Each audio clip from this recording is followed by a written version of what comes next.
I'm starting to put together the ingredients to make a batch of hot pepper relish. I don't really have a recipe. I take my mother's recipe for chow chow, which is a sweet relish with cabbage and peppers and whatever in it. Just use it as a reference point as to how much green matter goes in, how much sugar, how much salt, and the important thing is the vinegar. I don't want to add too much vinegar, and I like the way hers is set up. When you've finished the brining process and everything, you add enough vinegar to cover. So that doesn't mean you don't have to measure that out by cups or whatever. Anyway, these are the same kind of cucumbers, the same pickling cucumbers that I made my lacto-fermented baby dill pickles out of. I've let these ones continue to grow for an extra week, 10 days or so, and that's the size they have reached. I won't put them all in the relish. I will split them lengthwise and scoop out the seeds and the pulp and just put the rest in a food processor and chop it. Anyway, carrying on here, I'll show you the other items as I pick them out of the hoophouse and bring them back. That's the rest of the ingredients gathered. These are Hungarian hot wax, and I just had to go check in the seed catalog because I was convinced that they're supposed to be bigger than that, but that is pretty much standard length, I guess, and size. They say 5 inches, and a lot of what I've picked there aren't 5 inches, of course, but they start light green, and then they go into this sort of yellow stage, and when fully ripe they go red. I don't have any that are red at this point, but the cucumbers are ready, so I'm going to make the relish anyway. I don't find these terribly hot, about like a jalapeno maybe, so I'm going to use all of the seeds and everything to try to get my relish hot enough. And here we have what's left of some of my green peppers. Some of them are quite small at this point and strange. That's the strangest looking thing you've ever seen. There were a couple there that aren't too bad size, but getting cooler nights here now, and I don't think they're going to develop any larger, so using up some of those. I left some of the smaller ones in the hoophouse. Some of my monster red onions. It wasn't a great year for the onions either, but anyway, a little bit of onion going in. And my garlic this year, I'm just picking it now, which is late. Should have been pulled quite some time ago because some of it has started to sprout. That one isn't sprouting. Small heads, as you can see. It's a new variety. I'd have to go look it up and try to remember to do that and put an annotation on here. Variety I'd never grown before. I bought them last year. And it's supposed to have 4 cloves to the head, which is what that one's got. And that's a decent sized clove, but they're supposed to be much larger than that. So I think I had issues with the soil where they were planted not being rich enough. I should have used a lot more compost. And I just pulled up my bulbils. I'll show you that later on in the video, and that's what I plan to replant next year. It'll be the 3rd year for them, so 3rd year for bulbils. You're supposed to get a usable garlic, I guess. Anyway, we'll carry on here and make the hot pepper relish. Well, the cucumbers have been split and gutted. You can see that there. I scooped out all of the seed and pulp. It gives you much less water to deal with later on. And then I've cut them into some chunks and put them in a food processor here, which I think will chop up quite easily. I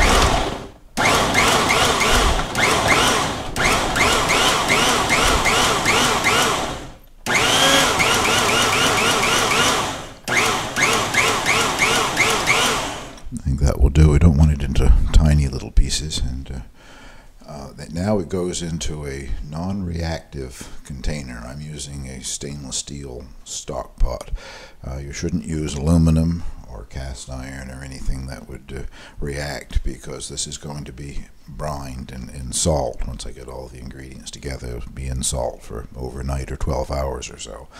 And you don't want it to react with the metal. You could use something that's ceramic or a cast iron pot that's covered with enamel or ceramic or whatever, but don't use anything that would react with the salt. Well, I'll continue chopping up the cucumbers and show you what it all looks like when I finish. The cucumber all chopped, and it's in a strainer colander contraption over the sink to let most of the liquid drip out of it before I put it back into a container and do the brining process.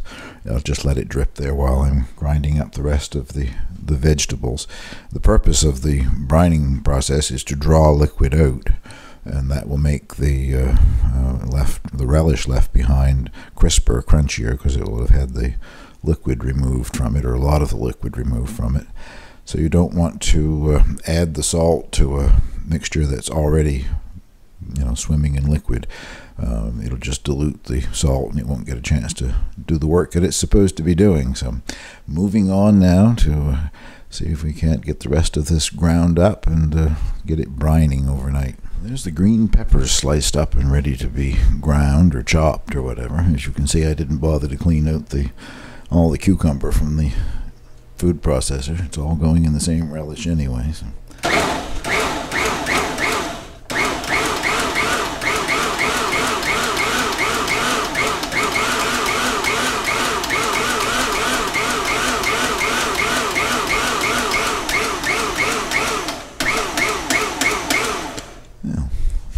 Nicely done. Now to move on to the onions. And here go the onions and the garlic.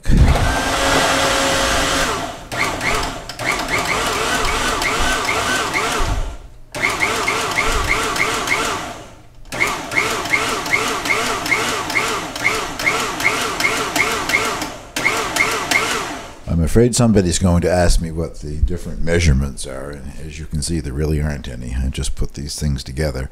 I think the important part is the seasoning that you add at the end, and the amount of vinegar, and of course the amount of salt that goes into the brining process. The vegetables that you add are really not that important, especially when it comes to the vinegar, because no matter how many vegetables you've used, when you put it in the pot to do its cooking, you add just enough vinegar to barely cover it. So there really isn't a great deal of measuring required. And the final vegetable ingredient is the most important, I guess, the hot chilies. And as I said before, I'm using seeds, pith and all, because I don't find these things to be terribly hot. Maybe if I could wait for them to fully ripen and turn red, they'd be as hot as blazes. I don't know, but cucumbers and everything else are ready, so I can't really wait that much longer.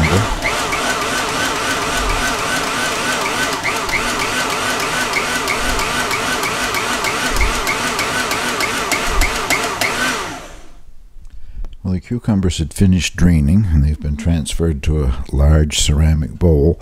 And this is the mixture of hot and sweet peppers, onions, and garlic, doing the same thing, just draining the liquid out of them before I start the brining process. So that's everything drained and in my large ceramic bowl.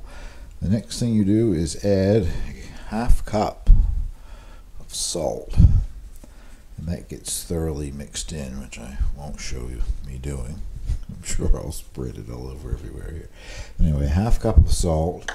Mix that in, cover the bowl with plastic wrap, and let it set overnight. It sounds like a lot of salt, and I suppose it is, but you're not actually going to be eating all of that salt. It will create quite a bit of brine coming out of the moisture coming out of the various vegetables, and you once again put it in a colander strainer and drain all of that off. So a lot of the salt will disappear that way, although of course there will be salt left in. But that's it for today. Tomorrow I finish. Not that you need to see this stuff wrapped up, but there it is. I forgot to mention that I use only pickling salt. You could also use kosher salt. I mentioned it so many times in my other canning videos that I forgot to do it this time. There wouldn't be any harm in eating the relish or pickles if you use table salt, but the iodine in table salt will tend to turn your preserves a little on the brown side. And so that's my story once again about salt. What I love about this right now is the smell in the house. I was outside for a while and came back in, and you can smell this all through the house, the onions and the garlic and the peppers and whatever. Anyway, it's going to set overnight, and tomorrow we will finish it. It has brined overnight, and then I put it back in that colander strainer thing for an hour or so and drained out all the liquid. I don't know how well this shows, but get my hand down in there to show there's quite a a distance between where the vegetables are and the top of the stock pot. Yesterday I couldn't put them all in that stock pot. That's why I had to use the large ceramic bowl. But that's how much they've shrunk with the liquid coming out of them during the brining process. Now what you do is you add 2 cups of brown sugar and 2 cups of white sugar. Excuse me, which might sound like a lot of sugar, and I guess it probably is, but there's also going to be a lot of vinegar added here, so you need one to counterbalance the other.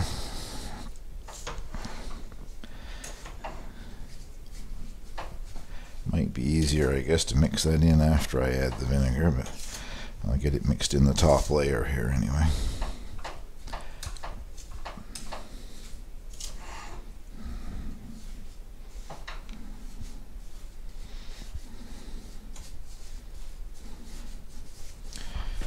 Okay, and enough vinegar to cover, and I'm using cider vinegar, apple cider vinegar. To stop every once in a while and let it settle down in, so you won't get too much.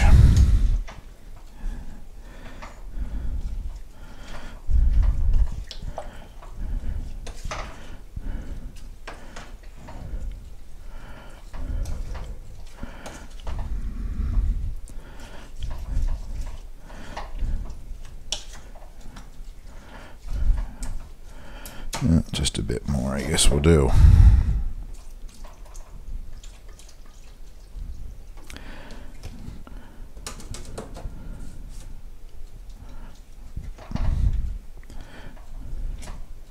Sometimes I use all of the liquid in canning, and other times I don't, so I'll show you what I mean when I'm putting this in the bottles. And the last addition is a small muslin bag of mixed pickling spice.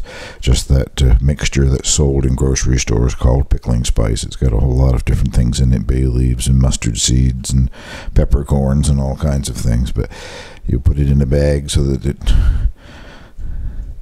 doesn't escape, and put all those seeds and things in. Now turn the heat on and bring it to a simmer or slight boil, and just cook until tender. We'll come back when it's time to put it in bottles here. Well, it's been on the stove for half hour, 45 minutes. I just let it come to a slight boil and kept stirring it. I still haven't removed the bag of spices. I've got to remember to do that here in a minute. But I just wanted to show you how I fill one jar, and then I'll come back and show you what I have after I get them all filled. But I use this slotted thing. I don't know if you can call something that big still a slotted spoon, if that's a slotted ladle, or what it might be. But I find using that you get less of the juice until you get the jar practically full. And then if necessary, I use a ladle to add a little more juice to top it up with. But if just using the ladle, I find you get far too much juice, and when you get down to doing your last few jars, you haven't got juice enough. So let's fill the first jar here.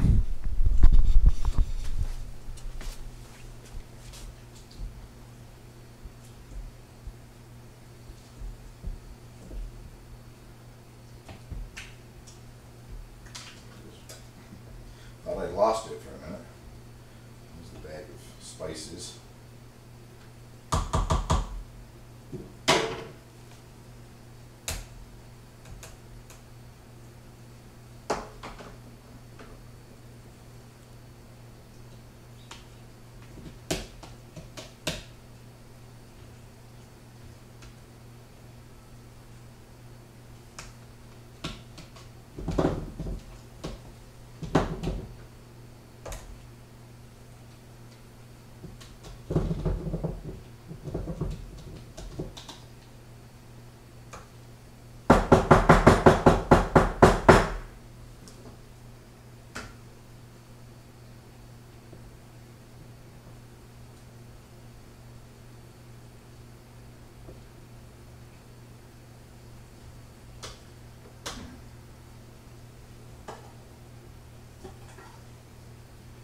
Jars have been in the canner boiling for about an hour or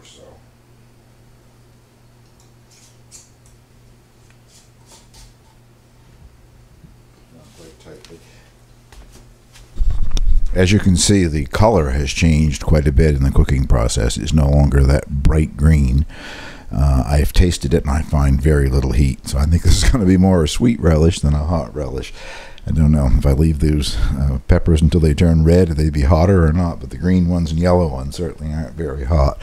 Anyway, I will carry on with this and show you what I get when I'm ready to put them in the canner. I had enough to fill 7 500 milliliter jars, which is what the canner will hold for one canning process, and there's enough left over for maybe at least a couple of more jars.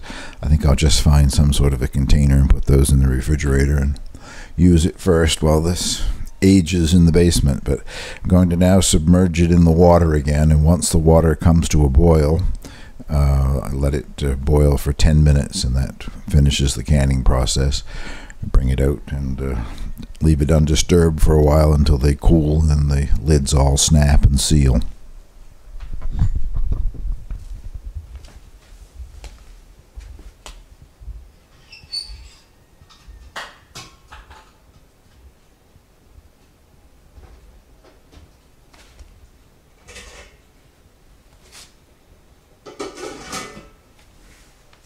They've been 10 minutes in the hot water, boiling hot water bath. Now they're out, just waiting for them to cool and the lids to snap, so that I'm sure they've all sealed. And then this container off to the side here, I don't know, I suppose that's probably got enough in it for a jar and a half or so. Anyway, it's just one of those plastic refrigerator containers. I'll just put that in the fridge now to cool down, and I'll use that before the other ones are opened, which is good because the other ones should probably sit and age for a while. Well, that is my recipe, my process for making hot pepper relish that I'm not so sure is very hot. Well, this thing's gone on long enough, so I won't add any of my garden clips or anything to the end, but I did say that I would show you what the garlic bulbils have grown into after 2 years in the ground.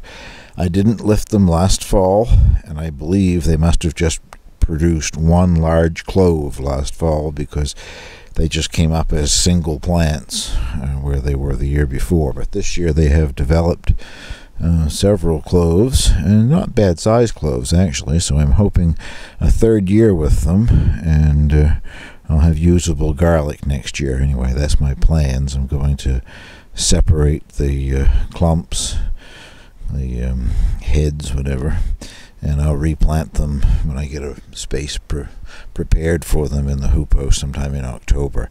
I'll break one of these apart a bit and show you the size.